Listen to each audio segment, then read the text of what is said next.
La souveraineté alimentaire en question. Un podcast de la revue Grain de Sel qui décrypte les nouveaux enjeux de la souveraineté alimentaire en Afrique de l'Ouest et du Centre. Quel chemin ? Quelle voie ? Du Sénégal au Burundi, nos 13 épisodes racontent des luttes, des stratégies, des choix concrets pour nourrir autrement les territoires. Une série produite par Interréseau Développement Rural, réalisée en partenariat avec Inades Formation. La souveraineté alimentaire, ce n'est pas qu'une question d'alimentation. C'est aussi une bataille paysanne pour la paix, la justice sociale et la démocratie. Enregistré en direct du Forum global de Nyéléni au Sri Lanka, ce deuxième épisode plonge au cœur d'un rendez-vous stratégique des luttes et résistances paysannes mondiales. Comment peuvent-elles devenir une force unifiée face aux conflits armés, au pillage des terres et aux inégalités ? Présenté par Émilie Langlade d'Interréseau pour Radio Nyéléni, cet épisode donne à entendre la voix d'un nouvel ordre mondial. Bonjour à tous les deux, j'ai le plaisir d'accueillir sur ce plateau de Radio Nyéléni deux figures du monde paysan, Morgane Audi, coordinatrice générale de la Via Campesina, paysanne maraîchère en France, et Ibrahima Koulibaly, paysan malien, président du ROPA, le réseau des organisations paysannes et des producteurs agricoles d'Afrique de l'Ouest, aussi président de la PAFO, l'organisation pan-africaine des agriculteurs, et vous faites aussi partie du comité de pilotage de l'Alliance pour l'agroécologie en Afrique de l'Ouest, 3AO. Alors la Via Campesina et le ROPA cultivent depuis bien longtemps des liens privilégiés, notamment avec la co-organisation avec vos alliés en 2007 du premier forum global de Nyéléni, c'était au Mali. Et ce premier forum avait permis notamment de définir un cadre international au concept de souveraineté alimentaire. Le deuxième forum de Nyéléni de 2015 avait lui placé l'agroécologie paysanne comme pilier de la souveraineté alimentaire. Alors aujourd'hui, nous sommes 18 ans plus tard avec une édition organisée depuis le Sri Lanka. Depuis 2007, les crises se sont multipliées, les conflits aussi, et toutes ces crises, qu'elles soient climatiques, démocratiques, économiques, politiques, touchent directement le monde paysan. Comment est-ce que tous les deux, vous abordez ce troisième forum global qui place la transformation systémique au cœur de toutes les discussions ? Tout d'abord, on pourrait se satisfaire du fait que depuis 2007, il y a eu un long chemin de parcouru. Et la souveraineté alimentaire, maintenant, est reconnue par des tas de gouvernements, des institutions de l'ONU. Tout le monde parle de souveraineté alimentaire. Je crois que c'est rentré dans la constitution du Mali, du Népal. Et maintenant, en France et en Italie, on a même des ministères de l'agriculture et de la souveraineté alimentaire. Mais c'est pas qu'une bonne nouvelle, parce qu'évidemment, il y a eu une récupération de la souveraineté alimentaire. Et ce dont on s'est rendu compte, c'est que la souveraineté alimentaire dans un système capitaliste, raciste, patriarcal, ça n'a rien à voir avec notre projet. Et donc, si on veut réellement la souveraineté alimentaire comme un projet de démocratisation radicale de l'alimentation, de la production d'alimentation, de la consommation d'alimentation, il faut changer les systèmes d'oppression.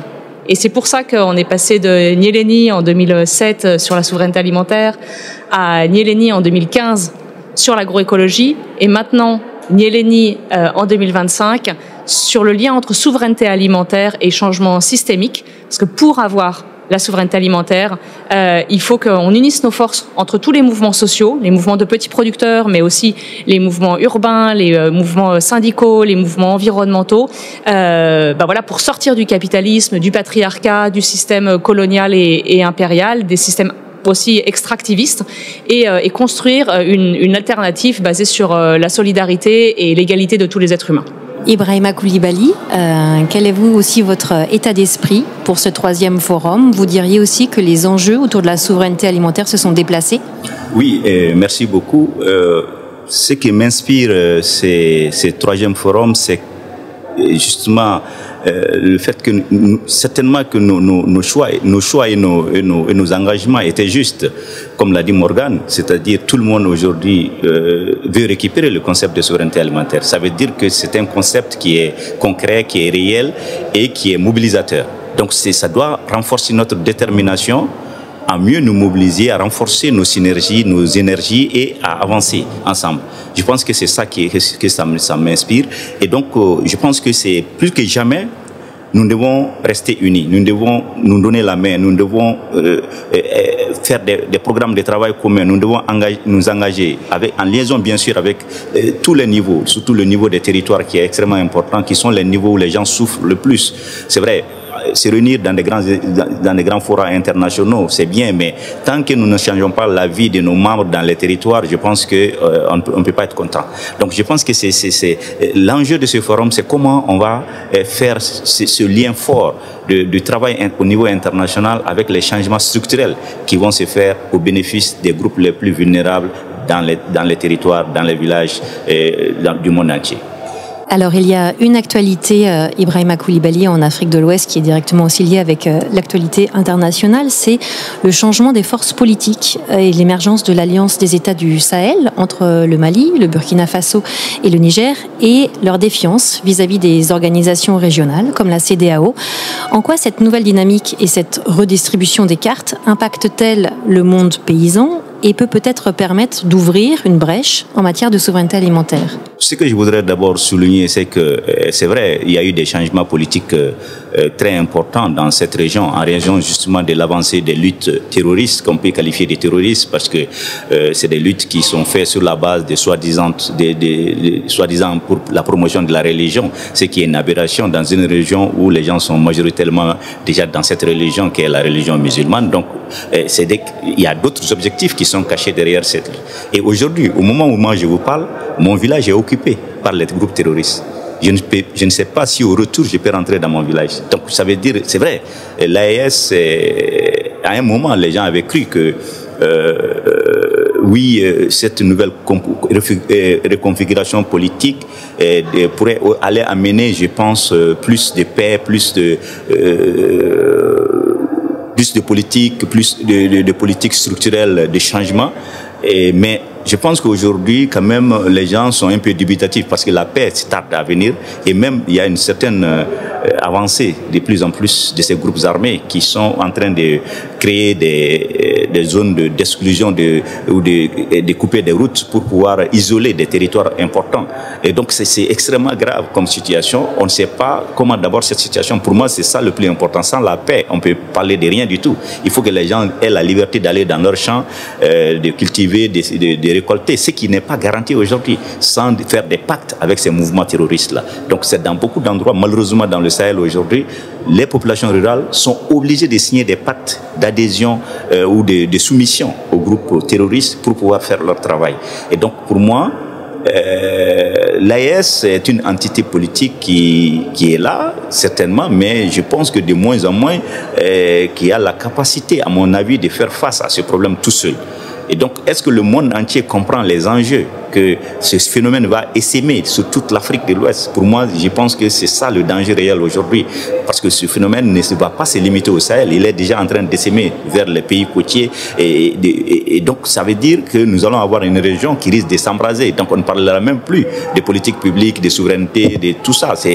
On parlera que de la guerre. Et malheureusement, moi, c'est mon inquiétude aujourd'hui. Parce que les groupes armés sont arrivés dans le village où j'ai ma ferme.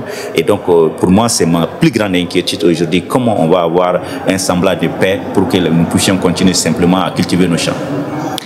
Bien sûr, c'est un des points cruciaux aussi abordés lors de ce forum. C'est le rôle du monde paysan et des mouvements sociaux face aux conflits armés, face aux guerres.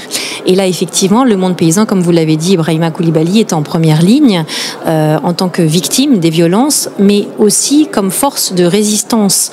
Et on le voit dans le monde entier. Morgane Audy, est-ce que vous voudriez aussi intervenir là-dessus, sur le fait que la lutte paysanne, c'est vraiment aussi une lutte pour la paix? Oui, tout à fait. Mais d'abord, on fait un constat commun sur, dans le monde entier, des stratégies de déstabilisation des populations. Peut-être au Sahel, c'est des groupes terroristes djihadistes. Au Soudan, ils portent un autre nom. En République démocratique du Congo, encore un autre nom. Et puis, en Amérique latine, on va les appeler les narcotrafiquants. Mais en fait, en Haïti, on va les appeler les gangs. Mais en fait, partout, ce sont les mêmes. Ce sont des groupes dont on a des soupçons très forts sur les financements, sur qui les finance en termes de déstabilisation, qui rendent la vie impossible, qui détruisent les mouvements sociaux, qui assassinent les leaders des mouvements sociaux, et dans les pires situations, comme ce qu'on voit à l'heure actuelle au Soudan ou dans le Kivu, qui vide les populations rurales des territoires. Les populations rurales, elles sont terrorisées suite à des viols, des massacres, des incendies, et elles doivent quitter les territoires ruraux, les vider complètement. Et qu'est-ce qu'on voit arriver derrière? Des entreprises multinationales qui font de l'extractivisme au Soudan, avec des territoires extrêmement riches où il y a de l'eau, en RDC avec des territoires avec des minéraux extraordinaires. Et donc plus les territoires sont riches au niveau agricole, au niveau minéraux, pire c'est, parce qu'il y a un pillage général contre les populations. Et donc il faut d'abord avoir cette analyse au clair, qu'il y a une forme de manipulation de ces groupes armés et que c'est un phénomène global, et que face à ça, les populations rurales, on doit se serrer les coudes pour avoir le droit de rester sur nos territoires, de continuer à produire et de faire cesser ces groupes armés qui parfois ont le soutien des gouvernements, de gouvernements d'extrême droite qui ont besoin de ces groupes pour déstabiliser les mouvements sociaux, parce que c'est une façon pour eux de maintenir un système complètement inégalitaire et de piller toutes les richesses des pays. Donc on est face à une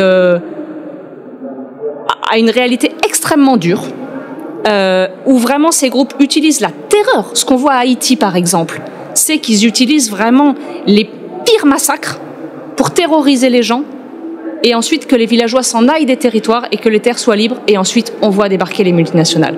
Donc il faut avoir bien conscience de ce phénomène-là pour réussir derrière à construire des processus de paix, mais sans être naïf. Parce que en face de nous, les gens qui sont là, ils n'ont peur de rien. Ils ne s'arrêteront à aucune action inhumaine, à aucun meurtre, aucun viol pour prendre nos territoires. Et donc face à ces gens-là, il faut s'organiser. Et c'est pas seulement en ayant des petites fleurs qu'on va pouvoir s'organiser. Donc voilà, et il faut se serrer les coudes.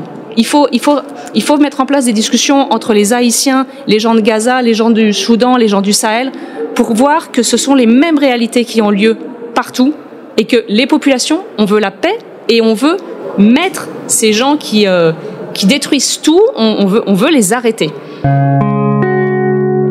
Et c'est ça qui est très intéressant quand on parle de souveraineté alimentaire, c'est que ça implique tout de suite une lecture sur les rapports de force et les forces en présence. Alors par rapport à toutes ces multinationales qui continuent d'accaparer, qui continuent d'exploiter, qui continuent de dominer, quelle est la stratégie? Comment faire pour inquiéter ces très grandes entreprises et renverser leur hégémonie? Quelle peut être là quels sont les leviers possibles depuis les luttes paysannes?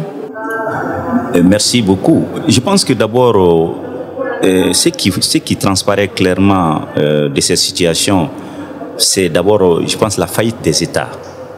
Et la plupart du temps, ce que nous voyons, c'est que les États deviennent très faibles, extrêmement faibles, et c'est, à mon avis, notre principale source d'inquiétude. Parce que sans État, de toute façon, les États, quel que soit leur degré d'utilité, ils vont toujours exister. Et donc, si un État n'est pas fort, n'est pas en capacité d'assurer le minimum à sa population, à mon avis, il y a un sérieux problème. Et ça, c'est, à mon avis, parce que nous, on n'est pas des gens armés. Donc, on se retrouve frontalement face à des gens qui ont des armes de guerre et qui tuent sans état d'âme, comme Morgan l'a dit. Donc, un paysan avec ses outils de culture, qu'est-ce qu'il fait contre des gens très bien financés?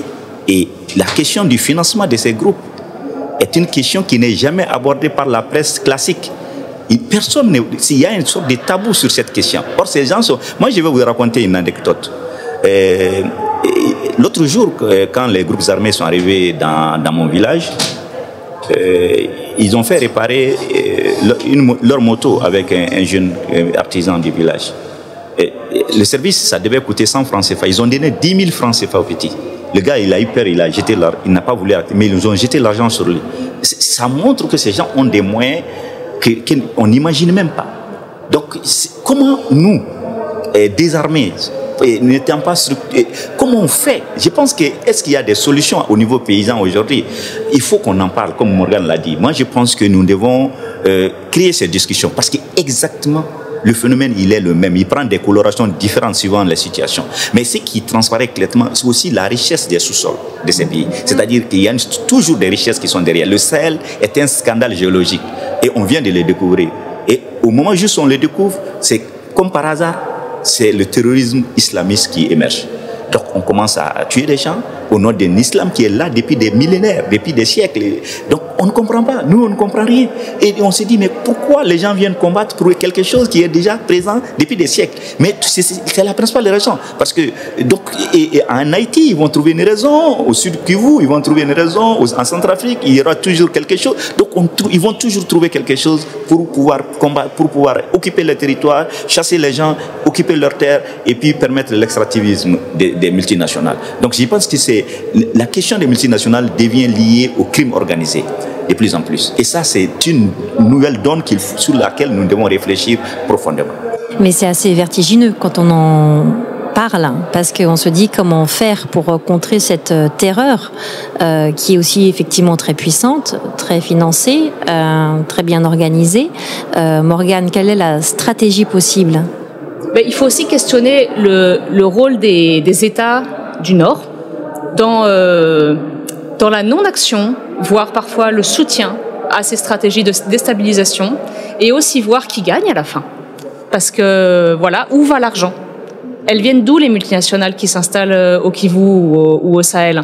Alors, elles viennent souvent des États-Unis, du Canada, d'Europe, mais parfois aussi de Chine ou de Russie, en fait. C'est des intérêts purement financiers, de gens souvent extrêmement riches, et voilà, qui vont utiliser n'importe quel biais pour détruire les populations. Mais du coup, nos États, notamment dans les pays du Nord, en Europe, ont une responsabilité face à cette déstabilisation-là, et on fait face à... Moi, je pense qu'on est à la croisée des chemins, en fait, à l'heure actuelle. C'est-à-dire qu'on a eu, après la Seconde Guerre mondiale, on a cru que l'économie allait pouvoir croître de façon éternelle et que ça allait bénéficier à tout le monde. Et puis voilà, on se réveille au début du XXIe siècle avec les limites planétaires, avec le fait qu'on se rend compte qu'en fait, il n'y en aura pas pour tout le monde. On ne pourra pas tous vivre comme les Américains, avec une piscine, une villa, et en faisant 3 fois le tour du monde en avion tous les ans. En fait, c'est pas possible. Et du coup, ce qui se passe, c'est que ceux qui sont déjà très privilégiés veulent maintenir leur mode de vie privilégié. Et pour ça, avec des écosystèmes qui se dégradent, ça suppose de détériorer encore plus l'environnement, de polluer encore plus, d'aller extraire des ressources qui sont encore plus loin dans les territoires, aussi dans les mers, dans les océans. Voire il y en a qui parlent d'aller dans l'espace, aller extraire les ressources, ils sont complètement dingues, quoi. Et l'autre face de la pièce, c'est que pour payer ça, il faut que la grande majorité des populations du monde, que ce soit les classes populaires, voire les classes moyennes dans les pays du Nord, et encore plus, quasiment la totalité des populations dans les pays du Sud global, payent l'addition. C'est-à-dire s'appauvrissent de façon radicale, perdent leurs terres, perdent l'accès à leur eau, perdent leurs semences, pour maintenir le mode de vie d'une toute petite minorité qui veut rien changer. Et je pense que c'est ça qu'il va falloir faire bouger. Nous, ce qu'on veut, c'est l'égalité. On considère que chaque être humain est d'égale dignité, quelles que soient nos nationalités, nos religions, nos couleurs de peau, quel que soit qu'on soit femme ou homme, quelle que soit notre orientation sexuelle, on est tous égaux. Et donc, c'est pas possible qu'il y en ait que quelques-uns qui mènent une vie de prince au prix du fait que les autres, ils doivent mourir, ne plus rien avoir. Voilà, juste, voilà, on est pour l'égalité, et je pense que cette valeur-là de l'égalité, il faut vraiment la faire vivre de façon très forte, et on la voit ici à Nyéléni avec le féminisme, avec on a vu les personnes LGBTQI, mais aussi la lutte contre le racisme, la lutte pour voilà, que les gens dans toute leur diversité, de toutes les religions, de toutes les nationalités, de toutes les cultures, on est tous ensemble dans cette lutte-là contre quelques-uns qui veulent tout prendre pour eux et rien laisser aux autres. Alors sur les moyens d'action, quand on parle par exemple d'accaparement des ressources, on pourrait peut-être parler aussi de ces exemples positifs qui peuvent donner de l'espoir. Ibrahima Koulibaly, j'aimerais revenir avec vous sur cet exemple récent au Mali d'extraction illégale d'or sur des espaces agricoles du fleuve Niger par une entreprise chinoise. Et là, il y a eu soulèvement populaire et paysan qui a réussi à convaincre l'État d'arrêter cette activité illégale. Est-ce que ça montre qu'il ne faut pas renoncer renoncer à la mobilisation populaire et il ne faut pas renoncer non plus à l'espoir du changement des rapports de force. Oui, je pense que nous, on n'a pas d'autre choix que de lutter. On n'a pas d'autre option parce que c'est notre pronostic vital qui est engagé dans ces histoires-là. Les États, comme je l'ai dit, même si ces États veulent faire des bonnes choses, souvent leur faiblesse fait que justement les décisions ne sont pas appliquées. C'est-à-dire il y a dans tous les pays de notre région aujourd'hui, il y a des codes miniers qui sont assez, je pense, élaborés, qui devraient permettre d'éviter certaines choses. Mais pourtant, on assiste justement à des phénomènes qui sont liés à la corruption et qui permettent justement de faire des dérives. Donc ces situations, notamment d'exploitation de l'or, notre région est une région extrêmement riche en or. Malheureusement, c'est pas pour rien que peut-être l'homme le plus riche de tout le temps, qui est l'empereur qui a fait le fameux pèlerinage avec des tonnes d'or, vient de cette région parce que c'est une région qui a beaucoup d'or. Et on redécouvre cet or aujourd'hui avec des moyens d'extraction plus élaborés. Et donc, nous sommes devenus une sorte de zone de riz vers l'or. Et ça permet toutes les formes de corruption avec l'administration qui est sclérosée, complètement pourrie, je dirais. Et donc, ça crée des situations où on permet à des gens de venir exploiter ces ressources-là de façon extrêmement destructrice.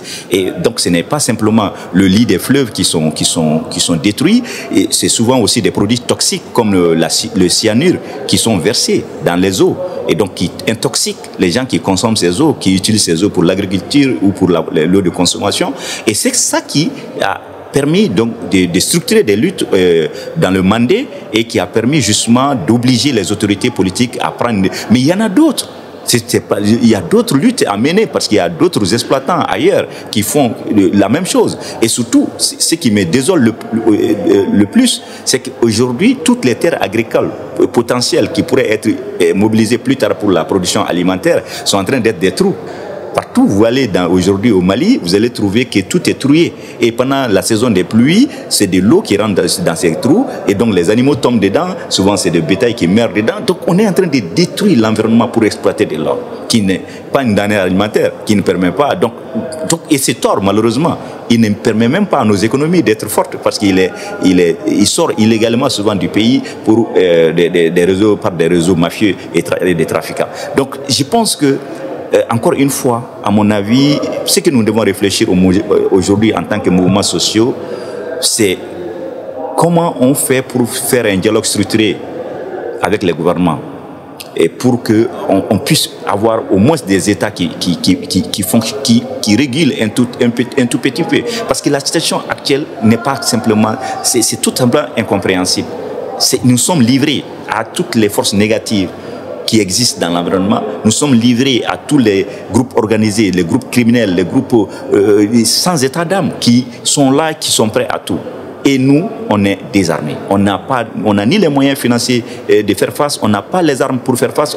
Donc on est livrés. Et donc ça, je pense que c'est au-delà de nos capacités de mouvement. Nous pouvons faire des luttes, nous pouvons nous mobiliser, nous pouvons faire des marches, nous pouvons faire des mobilisations, mais nous sommes des non-violents. Nous ne sommes pas des violents. Et donc pour moi, c'est comment on fait pour régler ces problèmes dans la non-violence. Pour moi, c'est une énigme que je n'arrive pas à régler pour le moment. Mais je pense que dans la réflexion, nous allons peut-être trouver des solutions.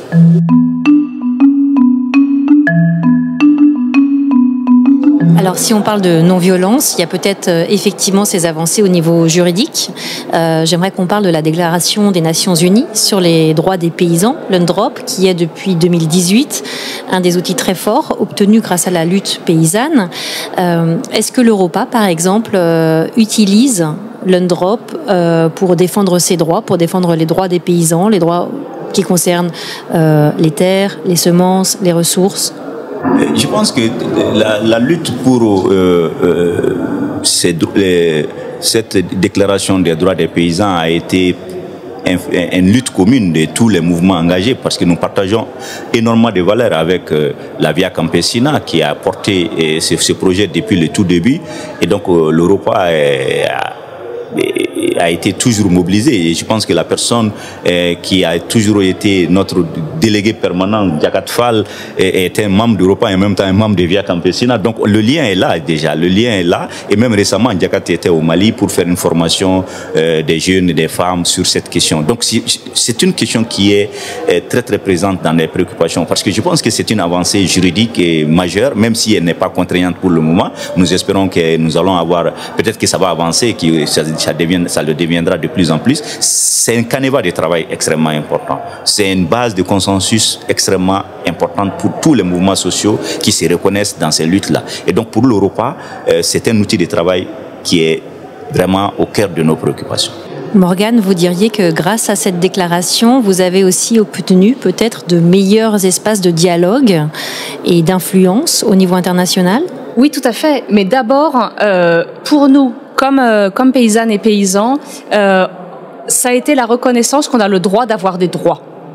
Et ça, c'est la base. Parce qu'en fait, quand même, dans énormément de nos pays, on est considérés comme des moins que rien, comme des sous-citoyens. Et en fait, le fait qu'il y ait cette déclaration maintenant des Nations Unies qui reconnaissent les droits des paysans et des autres personnes travaillant en zone rurale, ça nous renforce en fait. On se dit mais oui, j'ai le droit à la terre, mais oui, j'ai le droit à l'eau, mais oui, j'ai le droit à mes semences paysannes. Et donc ça, je pense que ça nous renforce en tant que mouvement pour aller défendre nos droits.